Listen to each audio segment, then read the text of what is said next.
আসসালামু আলাইকুম। কেমন আছেন সবাই? আশা করি অনেক ভালো আছেন। আমি আজ আপনাদের সাথে শেয়ার করব কাতলা মাছ ও কুমড়ো বড়ি দিয়ে আলু ঘাটি রেসিপি। তো প্রথমে এখানে আমি আলুগুলো পরিষ্কার করে ধুয়ে পরিমাণ মতো পানি দিয়ে সিদ্ধ করে খোসা ছাড়িয়ে আধা ভাঙা করে নিব। এরপর একটা কড়াইয়ে আমি পরিমাণ মতো সয়াবিন তেল দিয়ে দিব। তারপর এখানে আমি 4 পিস কাতলা মাছ পরিষ্কার করে ধুয়ে লবণ, হলুদ ও মরিচের গুঁড়া দিয়ে হালকা করে ভেজে নিব। এভাবে মাছটা যদি ভেজে রান্না করেন তাহলে কিন্তু এই মাছগুলো রান্না করার সময় আর ভেঙে যাবে না, আর খেতে অনেক ভালো লাগবে। তো মাছগুলো আমি উল্টে পাল্টে হালকা করে ভেজে নিব। তো মাছগুলো আমার ভাজা হয়ে গেছে। এবার এগুলো আমি তেল ঝরিয়ে উঠিয়ে নিব। মাছ ভাজা হয়ে গেলে ওই তেলে আমি পরিমাণ মতো কুমড়ো বড়ি ভেজে নিব।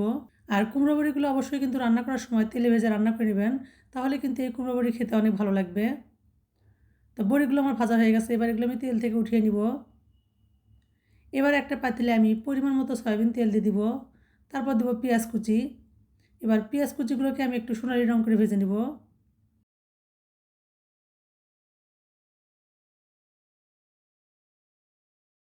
পেঁয়াজটা যখন ভাজা হয়ে আসবে তখন আমি এখানে কাঁচামরিচ, আদা, রসুন ও জিরা বাটা দিয়ে দিব।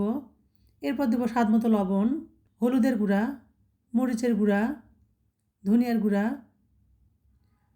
আবারও মশলাগুলোকে ভালোভাবে মিশিয়ে নিব।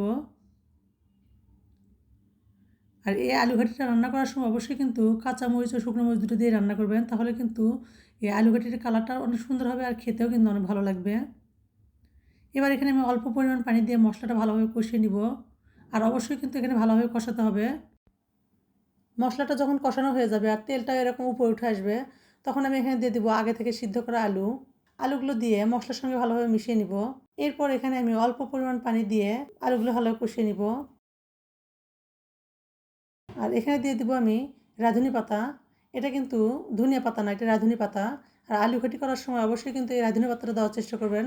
রাঁধুনি পাতা দিলে আলু ঘাটি খেতে কিন্তু অনেক মজা হয়। এরপর আমি এখানে একটা টমেটো 4 ভাগ করে কেটে দিয়েছি। টমেটোটা দিয়ে আমি আলুর সঙ্গে ভালোভাবে মিশিয়ে নিব। আর এই আলু ঘাটিটা করার সময় কিন্তু আলুটা কিন্তু ভালোভাবে কষাতে হবে, তাহলে কিন্তু এই আলু ঘাটিটা খেতে অনেক ভালো লাগবে। আলুটা যখন কষানো হয়ে যাবে তখন আমি এখানে দিয়ে দিব গরম পানি। অবশ্যই কিন্তু ঝোলের জন্য গরম পানিটা দেওয়ার চেষ্টা করবেন। গরম পানিটা দিয়ে যখন আলুটা এরকম বলক উঠে আসবে তখন আমি এখানে দিয়ে দেবো আগে থেকে ভেজে রাখা মাছ ও কুমড়ো বড়ি।